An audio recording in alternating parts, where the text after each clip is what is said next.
우리가 너무나 당연하게 생각했던 바로 그 세계 질서가 지금 우리 눈앞에서 무너지고 있습니다. 그럼 그 빈자리엔 과연 무엇이 들어서게 될까요? 지금부터 말이죠. 이 거대한 단절의 현장으로 한번 들어가 보겠습니다. 낡은 것은 죽어가는데 새로운 것은 태어날 수 없다. 이탈리아 철학자 안토니오 그람시가 남긴 말인데요. 지금 우리가 살고 있는 이 혼란스러운 시대를 정말 정확하게 꿰뚫는 말 아닌가요? 예측할 수 없는 갈등, 계속 터지는 위기. 이게 바로 그람시가 말한 그 공백기에 나타나는 병적인 증상들인 셈이죠. 이 단절을 가장 극적으로 보여준 무대가 있었는데요. 바로 다보스 포럼입니다. 정말 충격적이었죠. 왜냐하면 지금까지는 그냥 금이 가고 있는 정도라고 생각했는데 이제는 그 균열이 모두의 눈앞에 너무나도 적나라하게 드러나 버렸기 때문이에요. 당시 다보스 포럼 분위기는요, 정말이지 살얼음판 같았다고 해요. 갑자기 예측 불가능하게 돌변한 미국의 태도에 전 세계 내로라 하는 엘리트들이 전부 당혹감을 감추지 못했던 거죠. 지난 수십 년간 쌓아온 어떤 비공식적인 규칙들, 외교적인 약속과 신뢰 같은 것들이 그냥 그 무대 위에서 연기처럼 증발해버리는 느낌이었다고 합니다. 예를 들면 이런 식입니다. 우리가 덴마크에 그린랜드를 돌려줬다니 얼마나 멍청했는지 라거나 당신들이 나한테 노벨상을 안 줬잖아요. 그러니까 이제 난 미국 우선주의를 할 겁니다. 이런 두서없는 말들이 막 쏟아져 나오니까 전 세계 지도자들이 경악을 금치 못했죠. 우리가 알던 그런 정제된 외교 언어는 온데간데 없고 무슨 대본도 없이 그냥 마구잡이로 뱉어내는 듯한 그런 대립적인 스타일이 무대를 완전히 장악해버린 겁니다. 자, 바로 이런 대홍돈 속에서 당시 영란은행 총재였죠. 세계 경제의 핵심 인물인 마크 카니가 아주 냉정한 진단을 딱 내놓습니다. 직설적으로 말하죠. 우리는 지금 전환기가 아니라 단절의 한가운데에 있습니다. 라고요. 여기서 전환과 단절은 완전히 다른 얘기입니다. 전환은 뭐랄까 예측 가능하게 꾸준히 변하는 거잖아요. 근데 단절은 갑작스럽고 격렬한 파열, 그야말로 지진 같은 겁니다.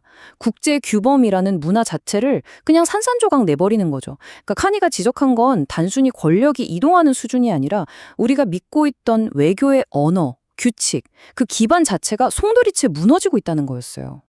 그럼 이 거대한 단절은 대체 어디서 시작된 걸까요? 결국 파고 들어가 보면요.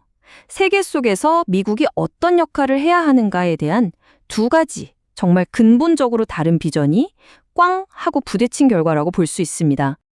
여기 두 세계관을 한번 나란히 놓고 보죠. 한쪽은 동맹이 곧 힘이고 규칙에 기반한 질서가 중요하다고 말합니다. 반면에 다른 쪽은 미국이 지금 포위당했고 세계화는 손해일 뿐이니 노골적인 힘으로 맞서야 한다고 주장하죠. 이건 그냥 정책이 좀 다른 수준이 아니에요. 세상을 바라보는 근본적인 철학 자체가 완전히 다른 겁니다. 먼저 바이든의 독트린을 볼게요. 이건 뭐랄까 필사적인 마지막 시도였을지도 모릅니다. 다시 예전의 그 자율주의적 헤게모니를 복원하고 전통적인 동맹들을 다시 끈끈하게 묶어서 규칙에 기반한 국제 질서를 이끌겠다는 거였죠. 한마디로 우리가 알던 익숙하고 예측 가능한 미국으로 돌아가겠다는 약속이었어요. 당연히 동맹국들은 엄청 환영했죠. 근데 막상 이걸 실현하기는 정말 쉽지 않았습니다. 반면에 트럼프의 독트린은 완전히 다릅니다. 이 세계관에서 미국은 세계화의 희생자예요. 계속 손해만 봤다는 거죠. 그래서 힘으로 되찾아야 한다는 겁니다. 여기서 말하는 힘이라는 건 동맹 이런 게 아니에요. 그냥 거대한 산업 생산력, 그리고 아주 큰 전함들 같은 눈에 보이는 물리적인 힘 그 자체입니다. 관세 같은 걸 망치라고 부르면서 주요 도구로 쓰는 거죠. 일관된 전략 같은 건 없고 그냥 거물들하고 그때그때 거래하는 걸 더 선호하고요. 그런데 말이죠. 우리가 지금 보고 있는 이 모든 미국의 정치 드라마, 그 표면 아래에는 사실 훨씬 더 근본적인 압력이 존재합니다. 지난 수십 년간 아주 조용히 하지만 정말 거대하게 이 세계 질서 자체를 뒤흔들어 온 압력점이요. 그게 바로 중국입니다. 중국이 부상했다는 건 새로운 예지가 아니잖아요. 다들 아시는 얘기죠. 근데 정말 중요한 건 그 경이로운 성장이 지난 30년 넘게 미국이라는 나라의 정치, 그리고 그들의 자아상에 얼마나 조용하고 또 막대한 압력을 가해왔느냐 하는 겁니다. 이게 하루아침에 생긴 일이 아니에요. 역사를 되짚어보면 중국은 항상 미국 정치에 보이지 않는 하지만 아주 중요한 변수였습니다. 예를 들어 1997년에 미국 상원이 교토 기후 협약을 만장일치로 거부했는데 그 이유가 바로 중국이 빠졌다는 거였어요. 2000년대에는 부시 행정부가 의회에서 들끓는 중국에 대한 보호 무역주의를 막느라 애를 먹었고요. 2010년대에 들어선 어떻습니까? 중국이 막 도시랑 고속철도를 미친 듯이 짓는 걸 보면서 미국 사회가 우리는 왜 이렇게 경직됐지? 하는 불안감에 휩싸였죠. 이런 상황에서 정말 아이러니한 장면이 펼쳐집니다. 바로 그 다보스에서 말이죠. 미국이 저렇게 혼란스러운 모습을 보이는 동안 중국 부총리는 이렇게 말합니다. 우리는 장벽이 아니라 다리를 건설하는 데 전념하고 있습니다. 다자주의야말로 국제 질서를 안정적으로 유지하는 올바른 길입니다. 어떠세요? 한때 서방 세계가 늘 하던 말을 이제는 중국이 하고 있는 겁니다. 자, 그렇다면 중국이 가하고 있다는 그 압력의 실체는 대체 뭘까요? 그건 바로 우리가 보통 쓰는 지표로는 상상조차 하기 힘든 어마어마한 물리적인 규모에서 나옵니다. 지금부터 보여드릴 숫자들을 보면 이게 무슨 의미인지 아마 감이 오실 겁니다. 딱 3년입니다.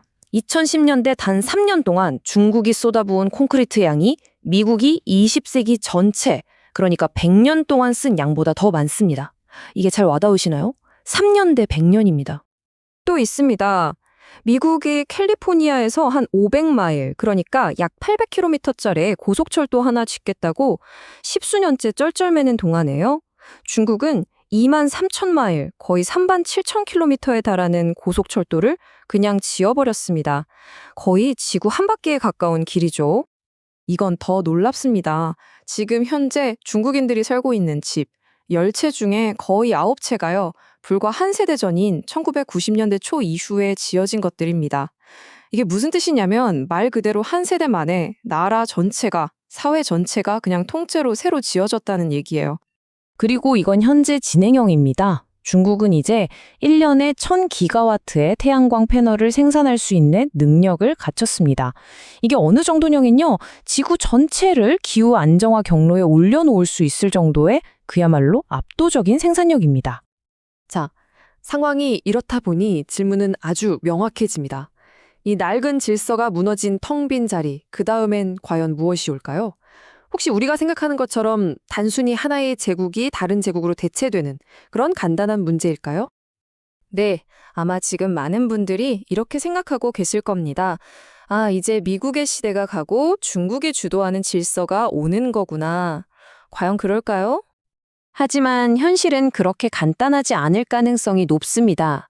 이건 그냥 미국이라는 패권 국가가 중국이라는 새로운 패권 국가로 바뀌는 그런 단순한 공백기가 아니라는 거죠. 사실 중국이 주도하는 단일 질서라는 건 비현실적이기도 하고 오히려 갈등만 부추기는 위험한 가정이 될 수 있습니다. 미래는 아마 여러 개의 강력한 힘들이 공존하는 그런 다극세계가 될 가능성이 훨씬 높아요.